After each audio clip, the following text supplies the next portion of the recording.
Howdy folks, I hope you're all well. It's been absolutely blooming ages yet again. Through one thing and another, I've done no fishing for months. The nearest I've got to a bank is doing some bailiff work and some angling trust work. A couple of times where I've gone to have a session, I've been tagged in a post or someone's called me up to say that there's some pollution going on or whatnot, so I've attended that instead of on an evening time as well. So I've really not had much time to do anything really. My eldest daughter's been off to college for the first time. My eldest daughter's been on holiday with her friends for the first time, which mum and dad really didn't like, having our eldest away from us on her own. Well, not on her own, but away from us without us. My youngest has gone back to school. We've had our 20th wedding anniversary and holiday down in Pembrokeshire. My wife's opening a new school, so there's just loads going on. And I mean, I did try, whilst I was on holiday, or should I say our 20th wedding anniversary, I was going to try and sneak away and have a little session. It was far too warm for the pike stuff, so that stayed in the car, but bless him, Charlie Cockram, who's one of the Rapala members, team members should I say, he tried so hard to set me up on a trout session. I couldn't thank him enough, but I just couldn't pull it off.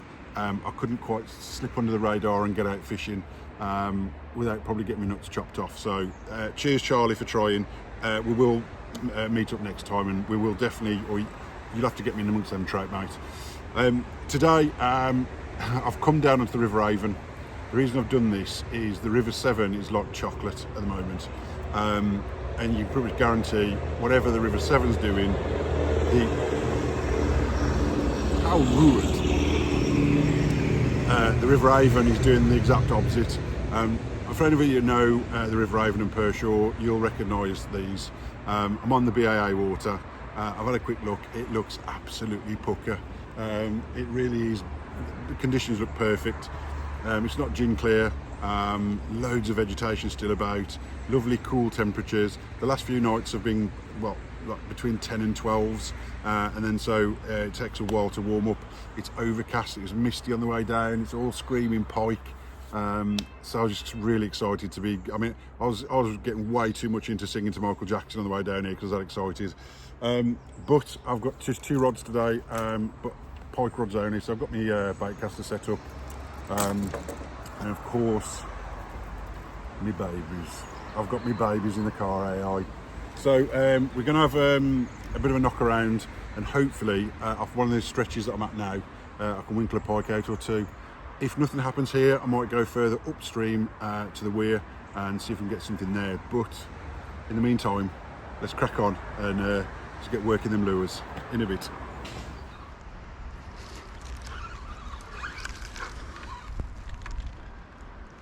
It's a bit awkward, to say the least. Cast on this lot, but there are some lovely slacks to get into.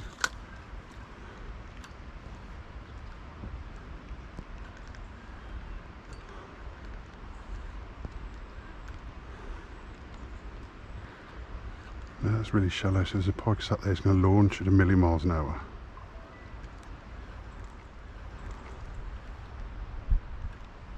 Oh, there we go. Fish on. Oh no, right in all that weed.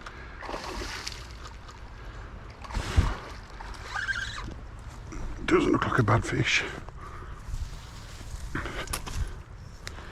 Like I say, it's going to be a right game.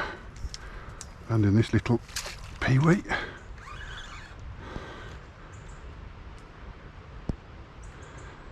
Oh, is he still on? Oh, I think he shook me. Managed to hook up here. This is going to be another awkward landing. Potentially my foot going ankle deep in mud down there as well, but hey ho. At least on the pike are active.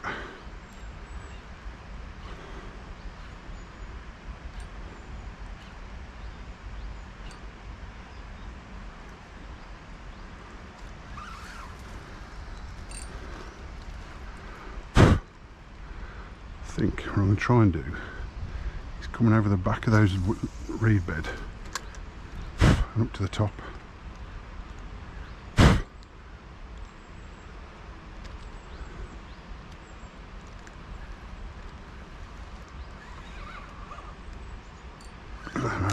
best idea.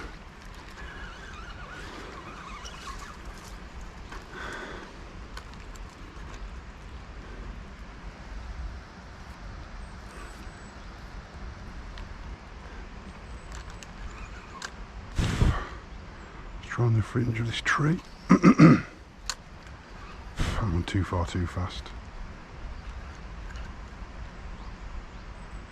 Anything under there?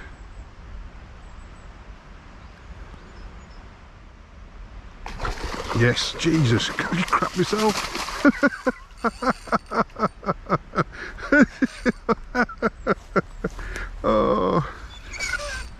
Oh no, he's gone. I can't see me getting this either. I think he might have shook me. No, it's still on.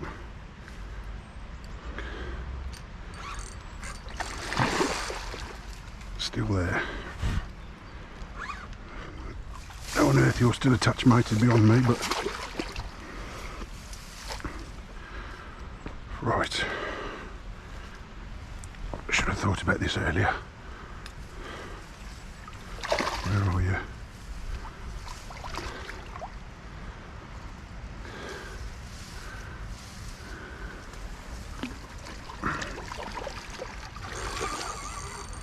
I can see him all the way out there now. Not a bad fish if I can get it in the net. Go on. He just absolutely drenched me. And he's in the net. Get in. Oh my God, what a battle. Oh. I am absolutely drenched. Right, talk about awkward catch. So I've lost a pike already to the weed, and I've hooked this fish and he's got right under the undergrowth. And then as I've come to, I've just put pike slime in my ear, lovely, right in my ear. He's managed to slip the net basically, get back underneath his ash tree.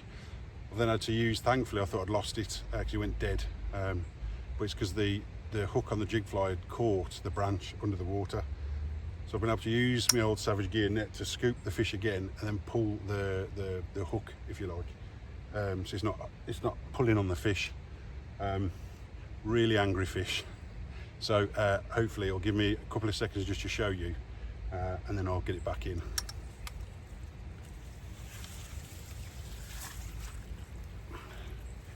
Such a lovely long fish, really angry like I say though, but will it behave? Oh, what a way to start. Such a dark coloured fish, but then the Avon is pretty often really clear water. Oh, I'm proper made up with that.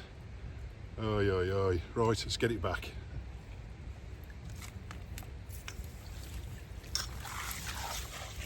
This net's full of everything, so you're probably not going to see this fish disappear, but where is he?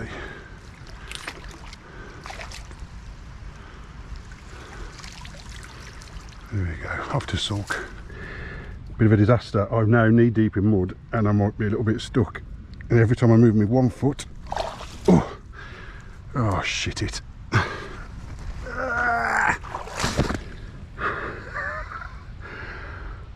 Oh, fucking duck. Right. Shafted. I actually thought I was going to keep on going for a minute then.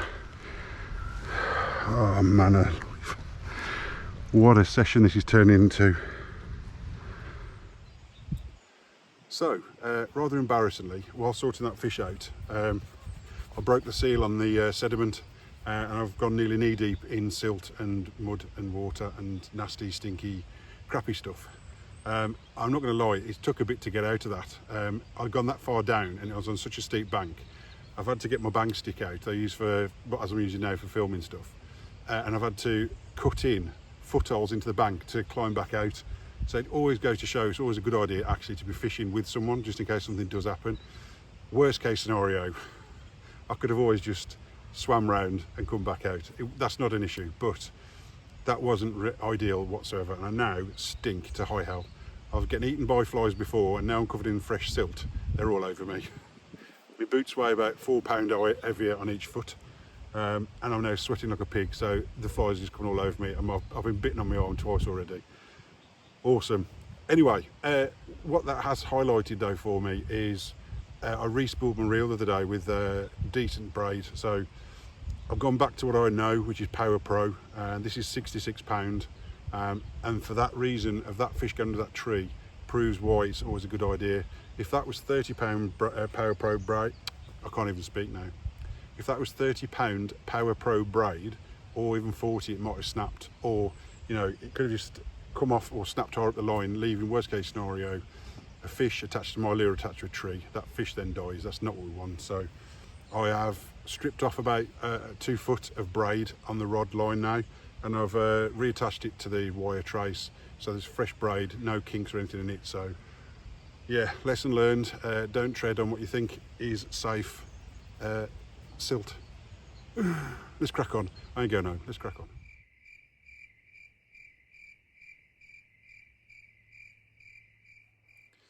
Right, yeah, folks, that's the end of today's session, and I don't mind saying it's been an absolute graft. You kind of forget when you're lure fishing how many miles you put in, or getting up and down them steps and them steep banks. It's like a workout down the gym for your legs, and it's like I've done nothing for so many months. My legs feel like I've been on the Stairmaster 6000. My legs are shaking. Oh dear. But look, I've come out, I've caught a fish, I've lost a fish, well, I've lost a couple of fish to be fair. So I'm not going home with Blanca. When I arrived, conditions were absolutely perfect. It's like 12.5 degrees, overcast. It's like it is now.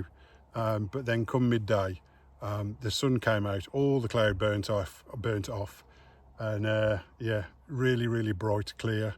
And as you can see, I've sweat through, mostly because of having the sling across. But yeah, I'm absolutely knackered and parched, or clammed, as I say, I'm clammed. So I'm going to go home, I'm going to have a bath, get this stench off my leg from when I've gotten stuck in the river, have a good soak, and I think crack out a nice big fat vodka and Pepsi Max, I think, because I'm going to go into work worse than having 2 days off. I'm going to feel like I've like I've run a marathon or something. I just know it. I'm getting bitten even now. But no, did a fair bit of bar lifting as well. Been down at Flabberry, Pershore, and I've got to be honest, I'm pretty disappointed. A lot of litter left behind, especially down by the weir above Pershore, the bridge. Literally, there was the rubbish. It was like main cell boilies, and so I can't remember the other one was now. But basically, the sheep were licking the packets. It's in the middle of the field. It's like, you know what I mean? That's what gives anglers a bad name. They're clearly fishing out of hours when they're not supposed to be.